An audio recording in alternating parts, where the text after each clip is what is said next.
Welcome to Meaningful Mondays with the Community Foundation of Middlesex County, where we only know good people who do great things in our community.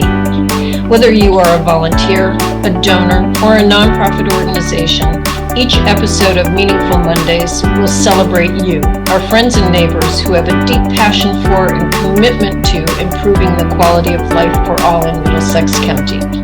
So let's kick off the week with great conversations with remarkable people, businesses, and nonprofits making a difference right in our own backyard. Well, welcome and happy Monday, everybody. Every day certainly is a great day in Middlesex County, but we have a special day on Mondays because they're quite meaningful. And they're meaningful because we have wonderful people who live, work, and play in Middlesex County, and they're good people who do great things. And I am so excited to have you, Leslie, here. I've been waiting for this because I talk you up every time I go anywhere because your program is one of my favorites. So let's say it's your turn to brag, but before you start, I want to say how thankful I am that Andy Schatz, Tony Koza, and Jim Crawford introduced me, and then that we were able to play a small part in getting this started. So what are we talking about? We're talking about the Westbrook High School career pathways, connections, well, you give the right name. So that's what we're talking about. I'm so excited. So please tell us what it's all about. I flubbed the name, so you tell everybody the right name. And for anybody listening or watching, I really want you to take notes because this is a program that should be modeled everywhere. So Leslie, you're off and running. All right, thank you. Yeah, and we really do appreciate those beginnings too with Andy and Tony and the part that you guys played in helping us get the funding to get started. So I am the Career College Readiness Coordinator at Westbrook High School, and our program started out when I first met Cynthia and the gang. It was just called Career Connections, and then a year later we just wanted to keep getting better at what we were doing, and we began our Career Pathways. So now we're the Career Connections and Career Pathways program at Westbrook High School. It is great. And I have to say that I love the way the town of Westbrook almost gives you a big hug. They did from the very beginning, and they have embraced it 100%. I would say 200% they've embraced it. So I just think that that's fabulous. Yes, I think it is fabulous too, because we would not be getting the awards that we're receiving from various places without the help of the entire community of Westbrook and the surrounding area, actually. So we are very thankful for that. So as they say, it takes a village. So let's take a step back, and we will. I'm glad to be part of the gang, if you will.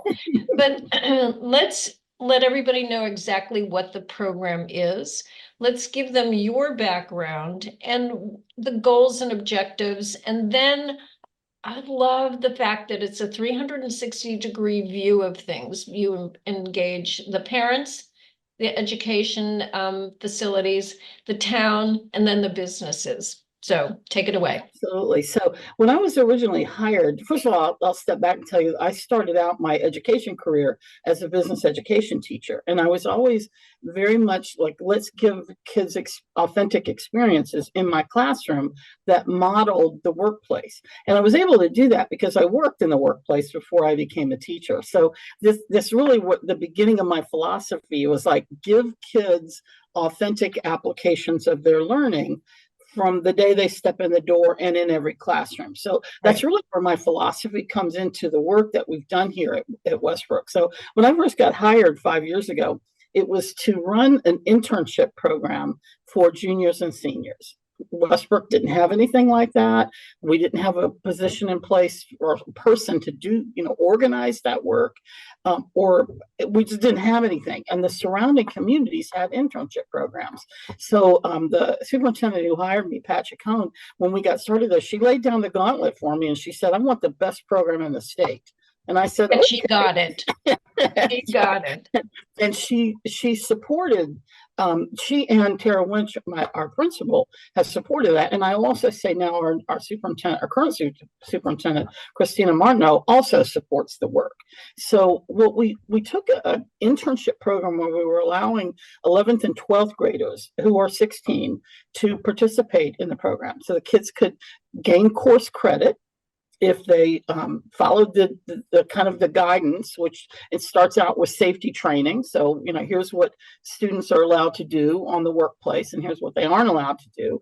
And these are unpaid internships that are sort of organized by the Connecticut State Department of Education, along with the State Department of Labor. It's a joint program that encourages businesses to participate in helping workforce development. So this has been around for a long time, and Westbrook just said, we're going to jump in on it. So we started out with that, but to make it better, the idea is give students opportunities to be in the field that they plan on going into, whether it's right after high school, right after college, right after military, right after technical education, whatever it is. Right after high school, though, they're going to enter with those multiple exit points, but to kind of give them some practice in the field. Right. But what we wanted to make this better by saying, look, they don't even know what they want to be when they grow up, which is kind of typical of high schoolers. Older adults still, exactly. How many career changes have you had? You just exactly. I think the American average is every 4 to 5 years we change careers. That's right. Kind of the last data I heard a while back. But the kids don't even have any sense. Now, typical high schoolers, and Westbrook was no different. They know what a doctor does. They know what a lawyer does. They know what an engineer does. And, we'll add nursing on there. And that's really about the career fields they know. So that's what they have to choose from, unless their parent is doing something different than that. And so they kind of know what their parents are doing. So we started out, when we started our internship program in year one, that was the career connections part. We also started some work-based learning opportunities. And so work-based learning opportunities are things like job shadowing, field trips to tour companies. It also includes guest speakers coming into the classroom.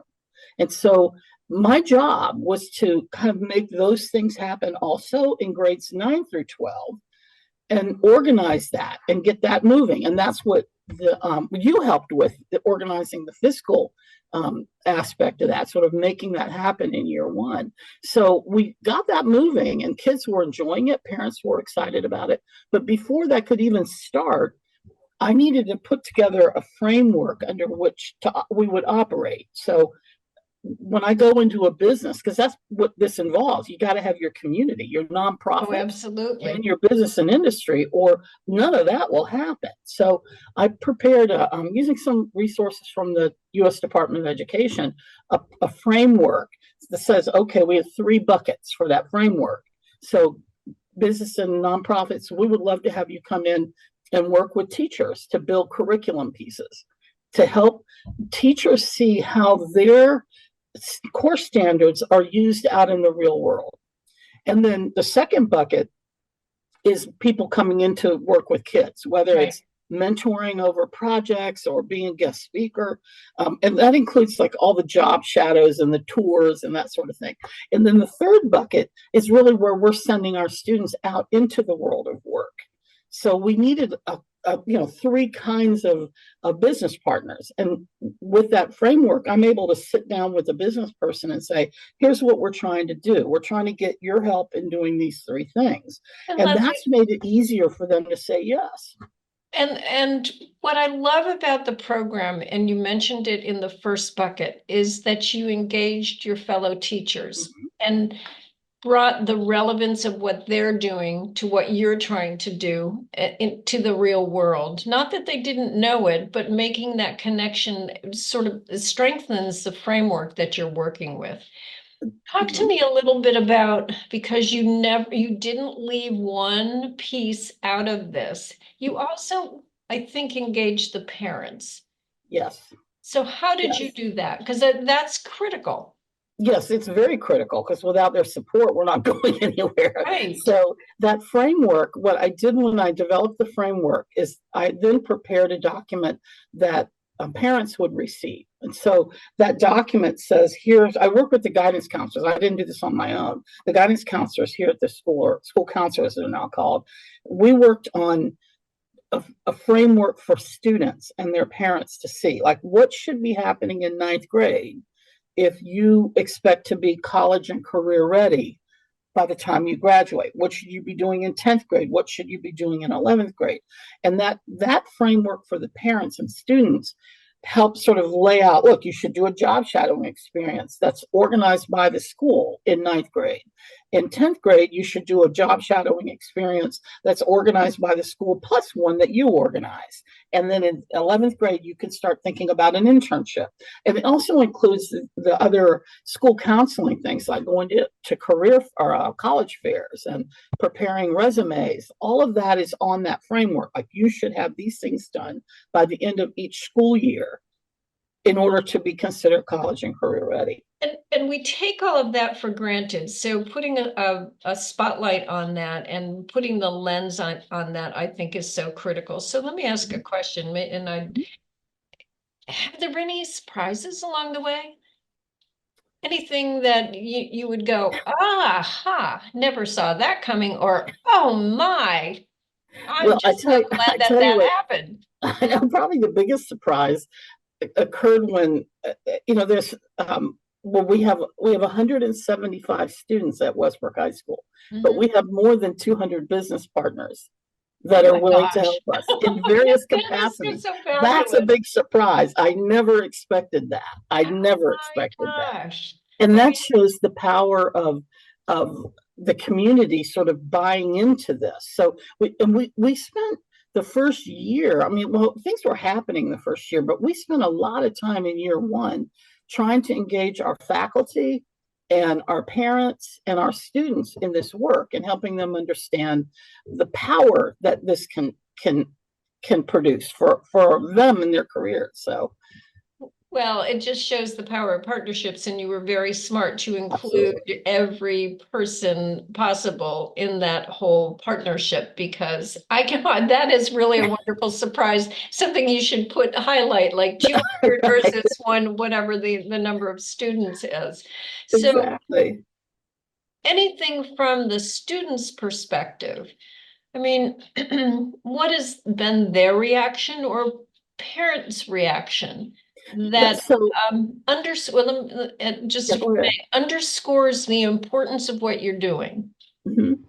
So it kind of didn't happen in the first year. The first year, the students were like, oh, this is kind of cool to go on this field trip to Aerospace Alley career fair, see all these, that's kind of a fun and cool thing to do. But they were also beginning to see what was out there. It really wasn't until, during COVID, we practiced. Yes, thank you for doing that. Remember the COVID pandemic time, but we were planning during that time virtually for the beginning of our career pathways section. That's where the kids have become the most engaged. So the career pathways, we took the 16 federal career pathways. So every job that's legal in the United States falls underneath one of those pathways. So funny story, when I started teaching 20 some years ago, well, it's more like 30 or 40 years ago. But who's counting? You had lots of fun. That's right. I never in my wildest dreams would have thought that one of the career pathways federally would include cannabis dealers. Oh my gosh! As a legal job, right? And there'll in 20 years there'll be many more career paths. Exactly. So that's kind of a surprise. But what's been great about it is we started. It took a long time to sort of really ingrain this, and it was kind of during COVID. The business partners were helping us, and parents were helping a little bit by, hey, I'm in that job. This is what kids should take. So what we do is we take the pathways, the 16 federal pathways. Right. We say to them, if you want to be an engineer, students, these are the courses at Westbrook High School that you should take in order to make sure that you're prepared for that college experience. And that's where we have a robotics program, because the Lee company said to us, hey, we're automating everything and we're going to need technicians for those automation for these machines. So you should have a robotics program. So we started a robotics program. And that was that pathway piece where we give a lot of, through our advisory program, a lot of sort of supports for what is a career pathway, why should you take the right courses, why should you build a good resume, what should your resume look like. That's what support the kids are finding. We have like ninth graders will come this year especially and said, I don't know what classes I would take if it wasn't for this program. So it's really great. It's working. The kids they're supporting it because they're like, I didn't know what to take before. And I love the give and take with the companies where they will be telling you exactly what the needs are. So again, you're ahead of the curve. But let me ask a question. Certainly we joked about we've changed careers. I'm a former teacher. I worked in the business world. So you don't know where life is going to take you. Are there specific courses that everyone must take to prepare them to be flexible? So we do that. It's not specifically courses, although the work part of our programming is sending teachers out to businesses for teacher externships. So they're learning what the workforce needs are right now. So it's built into their individual courses as much as they can. But also we have a weekly advisory program, and that's one of the things that I also manage because I just love advisory. So I'm happy to do curriculum writing. So every week we have three sort of focuses for that. One of them is college preparation, academic support. So learning, what's my learning style? What are good study habits, test taking skills, that sort of thing. That's about a third of our lessons each week. And then we have a component of social emotional learning. So those are things like mindfulness and, sort of being adaptable and flexible. And how do you go about doing that? How can you build that skill? And then the other third is career preparation. And when I say career, I mean that college and career preparation. So because there's multiple pathways. So those courses kids are required to go to, if you will, but those are not credit bearing courses. That's just a weekly advisory program that we offer. I just think it's phenomenal. I don't know how you keep track of it. So leads to another question, because there's so much talk now about interest in the trades versus a college education. So is there a specific pathway for the trades? Absolutely. So, and we're building one, and we can't get it built fast enough because we're building it and kids are, you build it and they'll come. Well, they are. Right.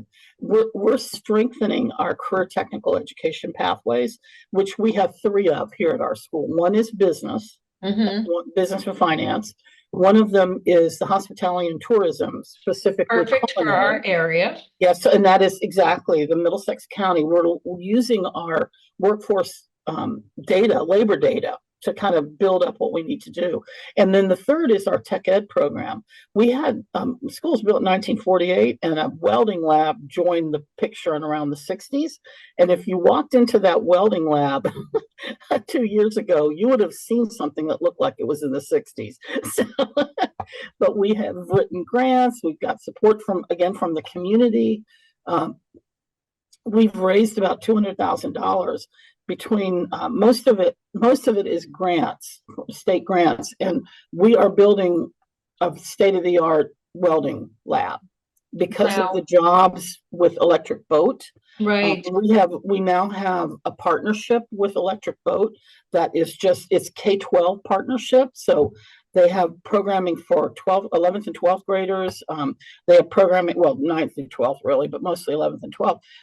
Middle school, there's an underwater robotics program called Sea Perch that EB funds for our middle school. And then they come in, this year was the first year for the 5th grade program. So kids learn about all 6 major trades that EB hires for. So it includes, welding, pipe fitting, ship fitting. It was fun to watch 5th graders learn how to weld with crackers and cheese whiz. I I love it. Oh, I just absolutely That love was it. so much fun. Not so much sure I like the cheese whiz aspect, but I'll take the crackers. So, Exactly. but you But said something. they are the we have a supply chain issue with an electrical panel, or we would be up and running with 8 welding booths where we used to only have 2.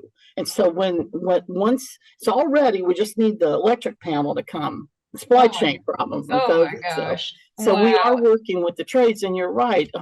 The research and studies that people are doing right now is this Gen Z that are currently in high school and middle school are becoming the trades generation. Absolutely. Coming Absolutely. back to And that.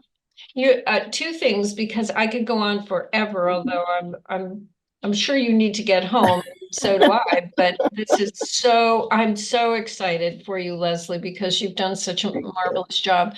But you mentioned EB having a partnership that goes down to kindergarten. That's right. So are you driving down the concept of the career pathways Yes, from the very beginning? So tell me absolutely. about that, because I'm a former first grade teacher. Oh, there you go. There you There go. you go. I think it's so important. So tell us a little bit about that. So we're doing most of my work has been at the high school, and now Sure. and then working with the middle school. The middle school, for example, is doing a career project now as part of their curriculum at the middle school every year. So they just had a competition. The kids do presentations on their career projects. So they're really diving into it. And then down at the middle school, um, Dr. Martineau our superintendent has brought the robotics program from the high school all the way down to the elementary school now. And then now we have the welding, but I should not the welding, it's all 6 trades. So it's carpentry, machining, all of those kids are getting some experience with that. We need that. Our economy needs that, especially here in Connecticut. There's so much manufacturing here. Oh my gosh, without a doubt. And of course, the second thought I had in question I had went out the window, but I do have a new one, of course. So, you've done so much. I know you, and I've known you since you got here. So I know that you have many, many, many plans. So what's on your wish list? I got to tell you something I'm currently involved in and I'm hoping for. We the school is a semifinalist in the U.S. Department of Education Career Z Challenge, which is a Wow. work-based learning challenge. And we applied last year as an expander, and you could also apply as a novice. And so I've been working for a year with the U.S. Department of Ed. At the end of this school year, we will receive an award that has no attachments to it. It's not a grant, it's an award from the Department of Education for somewhere between $15,000 and $20,000. We're Wow. going to use that money to start working on improvements in our hospitality, our culinary lab Right. specifically. So my wish is that we end up becoming one of the finalists, and we'll know in July. And that leads to another year worth of work and $150,000 award. So Oh my that's my gosh, can we wish. vote? Yeah, I wish. I wish. Well, So we'd be right there with the that's vote. that's right. That's my wish, sort of that can happen. But really, it's about continuing to strengthen the pathways and ensuring that we are being very equitable and accessible to all students. And I say that because we have a growing population of English learners, Right. and the state of Connecticut has that problem, if you want to call it a problem. These students bring joy to us, so we're Oh happy my with it. gosh. But I want to make sure that we're still looking for business partners, particularly who may be bilingual or willing to support English learners from 9th grade on. So we're pretty good at connecting the dots here at the Community Foundation, which is why I asked for the wish list, because hopefully lots of people will listen to this. And so you shouldn't be shy about saying, I need this and this and this, and you just gave it out. If and I wish we could all vote for you. So in 10 years, where do you see this program going? besides winning all the accolades and awards and whatever Emmy or Oscar is due you? So, so I want it to be sustainable Mhm. beyond me. So, whatever I'm working on now, that's why I put things in writing with that framework, because I don't want it to be all just right here. I need it to be Right. what we do. This is just how we do education at our school, and we're getting to that place really because our teachers are buying into this. Everyone is buying in, but I want to make sure that once I retire someday, not happening anytime soon. Thank That's you. what I tell everybody, it's not I'm happening glad to anytime. hear that. So, but someday when I do retire, that someone else feels very comfortable just stepping in because it's a sustainable program. Um, I think we'd be remiss, you and I, if we didn't give a shout out to the gang, if you will, Yes. Andy and Tony and Jim, and they know who you are. You know who you are. But the Westbrook, who pulled together this Westbrook Economic Action Initiative that really grew out of the Shoreline Basic Needs Task Force and sort of, and it takes a long time to partner. But Yes, Andy and Tony and Jim saw a need and they really rallied the troops. they I don't sure think did. people know that they literally knocked on doors to get the funding for your position. Yes, they They did. literally said to the town, you need, if we get the funding, you need to put it in the budget in the next year. So these guys, as far as I'm concerned, we ought to make them capes. That's right. That's right. I So, believe so too. I'm with you on that. Even when we had a superintendent switch, the first thing they did was call me and said, make an appointment for us with the superintendent so we can tell them how important this is to the community. So yes, we wouldn't be here without them. and the other thing that I think we forget is what you are doing is keeping our young people in our area and in our state. And I have the hair, that's the color that everybody should notice, but seriously, we really don't need a brain drain. And so I Exactly. thank you for that. And as we go forward, thinking about next month, next year, whatever, are there any phrases or any comments from former students who have gone on to their careers? That's number one. Or from businesses who might have hired one of your students that you could share Yes. with us. Yeah, so and I got to tell you, it's so delightful when you see a young person's face and their reaction to finally discovering themselves and what they Right, want to do. So right. I've had the joy of seeing that a lot. Our school counselors get to see it too when students come in. So we have our first student get hired at Electric Boat last year, started Great. out as a welder, and most of the welders get hired. They're hiring thousands of them up at EB. And this our student went in and only had to have a week of training because he had not done overhead welding. And then he was Bravo. on the floor. So it's like, yay. Oh And then my gosh. we have another student who's currently in college to give you a different exit point. He's currently in college.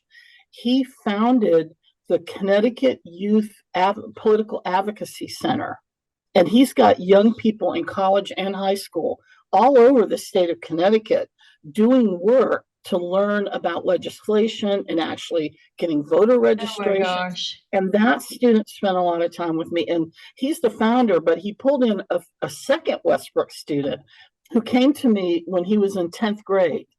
That was the first year I was here. He was in 10th grade. He said, Miss Carson, I think I want to do politics, but I'm not really sure. What do I need to do? What courses do I need to take? And he is my delight because he was the first student who made an appointment to come in and see me when I first started. Isn't that So great? that young man is the chief of staff of that Connecticut Youth Political Advocacy Center. Oh my So like, gosh. shout out to them, to young people, like look them up. They're on Facebook, they're on LinkedIn, they're everywhere. Right, and we hear so many negative things about our young people, and I'm sorry. The future looks bright because these young people are fantastic. So, I agree. I so Leslie, agree. you inspire me. I just am so excited we finally had this opportunity to chat about it. And if anybody wants to reach you, and learn more about it, one-on-one with you, would you mind sharing how they could reach you? Yes, a couple different ways. They could call the school, Westbrook High School. The phone number 860-399-6214. They can call and just ask for Leslie Carson and put through. So I have business people call me. I don't have to go looking too much anymore because they come to me. Good. So and sometimes they're phone calls, sometimes they're emails. So you can reach me at lcarson@westbrookctschools.org.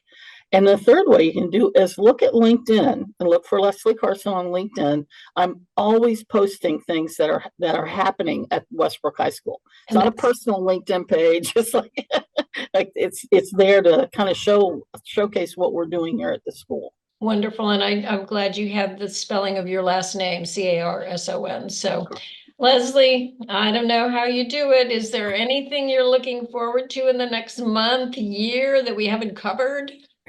Graduation of another set of kids. There you go. I really do love to see the kids graduate and move to, well, this is a good time period. The seniors are figuring out what college they want to go to, and they know exactly what major they want to major in. That's the cool thing. They're graduating knowing what their majors are in most cases because of our Career Connections program. Well, Leslie, it's been a delight. And I have to say, not only is the future in good hands because of our young people, but also because of teachers like you. So thank you. Thank you. It's a meaningful Monday, everybody. And we're just so excited that Middlesex County has folks like Leslie Carson who are here and who are good people doing great things. Thanks, Leslie. Thank you for joining us for this week's episode of Meaningful Mondays. At the Community Foundation of Middlesex County, we know that philanthropy matters and philanthropy works. Together, we support the arts, education, human services, animal welfare, the environment, heritage enhancements, and so much more by providing services, programs, and grants to our local nonprofits. We invite you to learn more and share your passion with us. Visit us at Middlesex County CF.org or contact us at 860-347-0025. Together we can make great things happen.